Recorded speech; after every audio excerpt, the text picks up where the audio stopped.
My name is Cassandra. I am 28 years old. I'm from outside of Pittsburgh, Pennsylvania. I was raised in a Christian home, moved 21 times before I was 15, had a lot of instability in my life. My family was pretty important to me. I was homeschooled, and so all I knew was my family. My parents hit a rough spot in their life, in their marriage, and that happens, and now that I'm a little bit more grown up, I understand that, but at the time I didn't. I thought it was my fault. I thought I had done something wrong, and just internalized a lot of things that wasn't really anything to do with me. But when you're young, you think things like that. Got really depressed, hit the clinical depression level, thought a lot about suicide, thought a lot about how to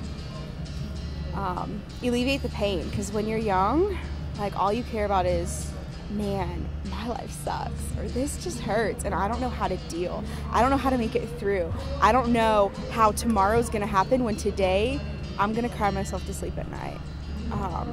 Just thought a lot of dark thoughts. I knew God. I was going on mission trips, going to a lot of conferences, and doing the Jesus thing, but I still had to wade through my own pain and my own sorrow. And when I was about 17 years old, a youth pastor got a hold of me and was like, "Cassandra, get in the van," basically. She just knew that it was a very dark time in my life, and I didn't really know where we were going or what we were doing or anything, and got in this sweaty van filled with other teenagers, and we went to Cleveland.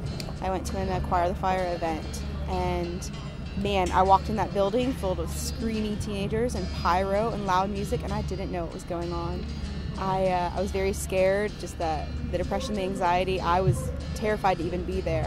But I remember it got quiet, we worshiped, and I heard God say two things to me. Number one was, "Cassandra, I promise you, by the end of this weekend, you will be able to sing. And number two, that is going to be you in 5 years." I hadn't heard God in months, and to have like hope and have something to live for instead of just, how am I gonna make it through tomorrow, changed everything for me. I can't really explain that moment. I think all of us are searching for that moment when God gets a hold of us and says, "I have something for you. I have a plan for you. I know what you're going through, but we're gonna make it." And the song that was kind of the theme of that year was, "And I will love you all my life, for you are my reason, the one that I live for."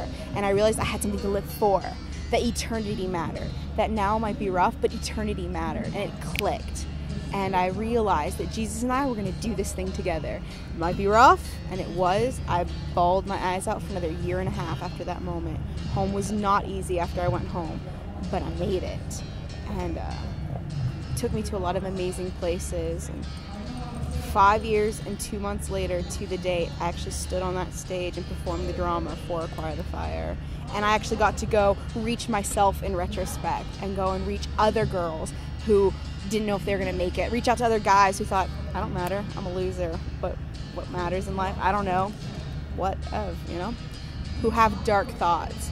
And I got to go pray with those kids. I got to go hug those kids. I got to record their stories and capture the moments where they thought for a second, "I have hope." And that has made the difference. I made it. Those kids are going to make it. And I believe that your listeners are going to make it. There is a hope. You can do it.